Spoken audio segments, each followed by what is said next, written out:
Despite the title, Xuan Yuan Sword 7 is actually the 13th game in the long-running Xuan Yuan Sword series. It's also a direct sequel to the mainline series, with the rest of the games coming in the shape of gated side stories. It's also a series that I'd never heard about until now, even though the first game came out in 1990. Developed by DOMO Studio, Xuan Yuan Sword 7 is a Chinese mythology and history-based action RPG, with jack-of-all-trade influences from a variety of other games. Uncharted, Dark Souls, a smattering of Devil May Cry. These are just some of the games that have inspired Xuan Yuan's mechanics. While the seams do sometimes show, Xuan Yuan Sword 7 epitomizes the saying, "The whole is greater than the sum of its parts." Set during the late Western Han Dynasty, you take on the role of Tashai Zhao, a swordsman for hire, whose only desire is to protect his sister at all costs. But when a job goes south and a monster attack leaves his sister mortally imperiled, Tashi sets out on a quest to save her, while being chased by various factions, all for something he had done in his past. While this is happening, monster attacks in the world have gotten worse, and the civil war ever more vicious. Tashi's quest will reunite him with an old friend, while also placing him in various positions of importance during the story. If you are worried that, as the 7th entry in the series, you may need to have played the previous ones, the answer is mostly no. Knowing some Chinese history and mythology will certainly stand you in good stead, but the game does a good enough job on its own that my initial floundering, as though I had stepped into the middle of an ongoing saga, was soon laid to rest. During the loading screens, there are more than enough descriptions and historical explanations related to the era to get you up to speed. There's also a journal, access to the character menu, that provides further detail on the world, monsters, and characters within it. At the end of the day, even with a large focus on the warring factions, the primary focus remains on family and the lengths to which Tashi will go for his sister. Of course, developer DOMO Studios have also expanded and incorporated some of their own mythology for the series into the game, populating the world with bandits, soldiers, and monsters galore. The most impressive and beautiful of which are the gear beasts, mechanical clockwork creations that provide a truly stiff challenge to cut through. In fact, there's a lot of story packed into the game's roughly 20+ hours worth of playtime, the bulk of which is focused on expanding the characters and the relationships between our heroes. As such, you can expect plenty of cutscenes too, all with full voice acting. Just take note, the dialogue is entirely in Chinese, so you're going to be doing a lot of reading. Borrowing from the Uncharted series, the characters also talk a fair amount while exploring, which lends a sense of life to them beyond the cutscenes.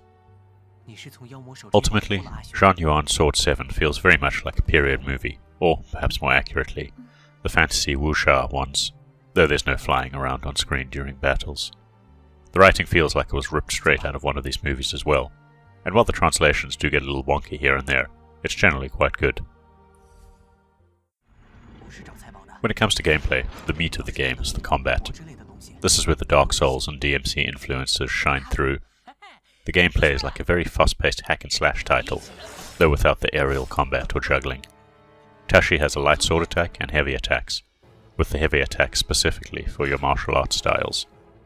You can dodge, block, parry your opponent's moves, though you have to get used to not being able to move while blocking. You also have a stamina bar that forces you to pay attention, as blocking, attacking, and dodging all drain it. These martial arts styles, such as Wolf and Ox, are all very different from each other, and meant to both deal damage while also inflicting stagger damage. Fill an enemy's stagger bar, and you can inflict an execution blow, which will either kill weaker enemies or those at low health outright, or at least take away a large chunk of health. New martial arts styles are required as you play through the campaign, but you have to level them up with use, initially starting with only one attack, and each has a different number of them available. The more you use it, the faster you unlock new attacks to create combo chains. As an example, the Ox Stance has a fantastic bare-hand combo set, while Tao Wu offers large sweeping strikes to tackle multiple enemies, but leaves you wide open to attack from behind. Once the style is fully leveled, you gain access to a heavy stagger attack. You can only ever equip 2 styles at a time. You can swap between them quickly with the touch of a button.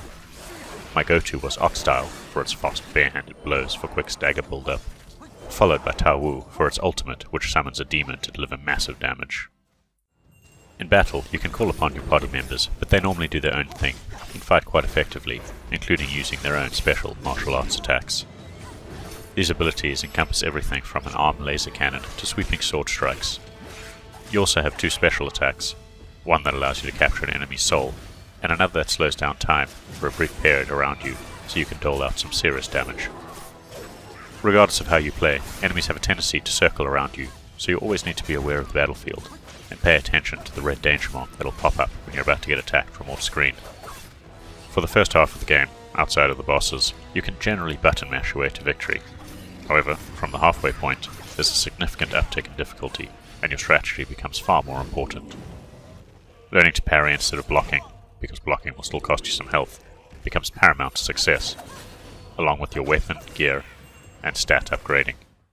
Up until this point, I had breezed through the game, but then had to fall back hard on the tried and tested method of power leveling and upgrading my gear, as battles became faster, harder, full of area of effect attacks that cause bleed or poison damage.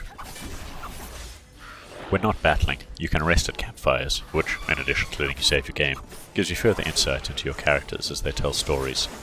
It also forces the enemies in the world to respawn, if you're after grinding some levels. The ability to capture an enemy's soul allows you to create fortification recipes, harnessing a soul with a stat buff that you can equip on yourself or your party members. Each of these harnessed souls can also be upgraded, such as allowing up to 10% reduction on damage received. Your weapons can also be upgraded to increase their attack and defense power, while equipped gear can be bought or crafted for even more stat boosts. The Elysium subscreen in the menu is where you'll go to do most of this. You first have to fix various buildings and upgrade them to allow for higher level work on crafting gear or upgrading souls. All the items you pick up in the world will primarily go towards fixing these various workshops and providing for upgrades. Sadly, the workshops are only a menu screen, and it would have been nice to actually visit them in a separate map to do your upgrading and soul crafting. Strangely, early on in the game, you'll unlock 2 arenas with monsters that'll provide an incredibly stiff challenge. Hell, I went back to them and struggled, even at level 40. That said, they're definitely worth doing, but I'm not entirely sure why they're opened up so early. Another side activity includes a chess minigame that feels more like an elaborate version of Noughts and Crosses, and is part of a side quest, but you can also access from the title screen if you want to play around with it. Finally, there's an arena challenge mode that can be accessed from the title screen that starts you off with little gear and is significantly challenging to get through. Visually, Xuan Yuan Sword 7 is beautiful to look at. The game's environments are gorgeous and capture the epic scale and beauty of China that most of us in the West have only seen in period pieces and wuxia movies. Whether combing through the countryside or heading towards a massive ruined temple, Xuan Yuan Sword 7 is awash with atmosphere. However, that beauty comes at a price, as the game's frame rate tends to stutter a lot in more ambitious areas, especially on last-gen consoles. Eventually, I got used to it, but it's always noticeable. In addition to the aforementioned frame rate issues, Xuan Yuan Sword 7 does suffer a few other minor problems. At times, the character models can look quite awkward as they navigate the terrain, or have their static meshes stretch when you initiate an action and the character model warps into place. The game also doesn't transition very well from one animation into the other at times, and during some faster combat encounters, Taishi doesn't always respond quickly enough to your inputs. Thankfully, none of these issues were ultimately game-breaking, and rarely detracted from the overall experience. Despite feeling like a collection of derivative mechanics all put together, Xuan Yuan Sword 7's various parts come together impressively, and create the most fun I've had in an RPG this year. With a great story, some heartfelt writing, and a blisteringly fast and fun combat system, this is a depiction of ancient China that evokes epicness. As such, Xuan Yuan Sword 7 is a game you should not miss out on. It isn't just one of my favourite RPGs of the year, but it's one that's actually inspired me to go back and check out the rest of the games in the series.